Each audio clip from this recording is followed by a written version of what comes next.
Schools teach math equations, but not how money works in real life. A student solves textbook problems about interest rates, yet has no idea how to apply them.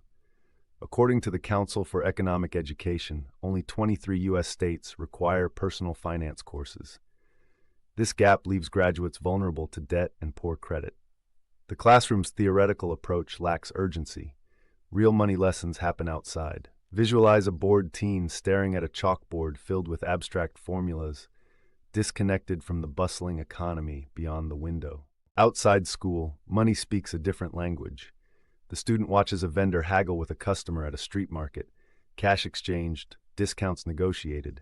Here, value isn't theoretical, it's visceral. A 2021 MIT study found that hands-on money experiences boost financial literacy faster than textbooks.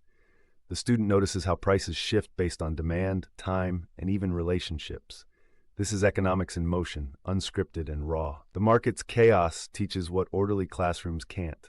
Money is about people, not just numbers. Reality bites hard. The student blows their allowance on trendy headphones and fast food, then stares at an empty wallet. A University of Cambridge study shows impulsive spending peaks in teens, but schools rarely address it. Regret sets in. The headphones now seem frivolous. This moment is critical. Failure teaches budgeting better than any hypothetical save 10% lecture. The pile of unused purchases becomes a visceral lesson in opportunity cost. Money isn't just about having, it's about choosing. A part-time job changes everything. At a local cafe, the student earns their first paycheck and sees taxes deducted. The manager explains FICA and overtime pay, terms absent from school syllabi. Research from the Federal Reserve proves early work experience correlates with higher savings rates. The student learns that income isn't just a number, it's tied to hours worked, skills honed, and negotiations made. The cafe's cash register teaches more than algebra ever did. Two tables, two philosophies. On one, a classmate's allowance spent on snacks and games, gone by Wednesday. On the other, the student's earnings split into envelopes, savings, bills, fun. Behavioral economists find that tangible budgeting tools, like jars, improve financial discipline by 32%. The student realizes school never taught this divide. Money is either controlled or controlling. Their peers' stress over broke memes contrasts with their growing emergency fund. The gap isn't luck, it's learning. Crisis educates. When the student's phone breaks, they face a choice: drain savings for a new model or repair it cheaply.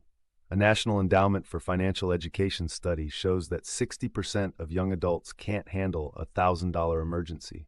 The student chooses repair, prioritizing needs over wants, a lesson no school exam evaluates. The repair shop's invoice becomes a badge of maturity. Money isn't just about spending, it's about surviving. Community wisdom fills textbook gaps. At a library workshop, the student joins a credit union discussion. A retiree explains how microloans built her bakery, real stories, zero jargon. Harvard research confirms that community-based financial programs increase economic mobility by 18%. The student takes notes on shared resources, food co-ops, rent-splitting hacks, peer lending. Money isn't solitary, it's collective. The bulletin board's flyers promise more than any diploma. Numbers gain meaning. A bank advisor sketches compound interest graphs. 50 monthly savings becomes $40,000 in 20 years. The student grasps what school never emphasized. Time is money's best ally. A Vanguard report shows consistent small investments outperform sporadic large ones. The student starts a college fund, trading weekend splurges for future security. This isn't just math, it's a pact with their older self. The advisor's whiteboard holds more power than a semester of lectures. Two worlds collide. On screen left, a teacher drones about GDP in a silent classroom. On screen right, the student deposits a check via mobile banking, chats with a landlord, and donates to a GoFundMe. OECD data reveals that 73% of financial skills come from family or experience, not school. The student sees the disconnect. Classrooms standardize, while society demands adaptability. Money isn't a subject, it's a survival skill woven into daily life. The cycle completes. The student teaches their little sibling to price lemonade ingredients, cost per cup, profit margins.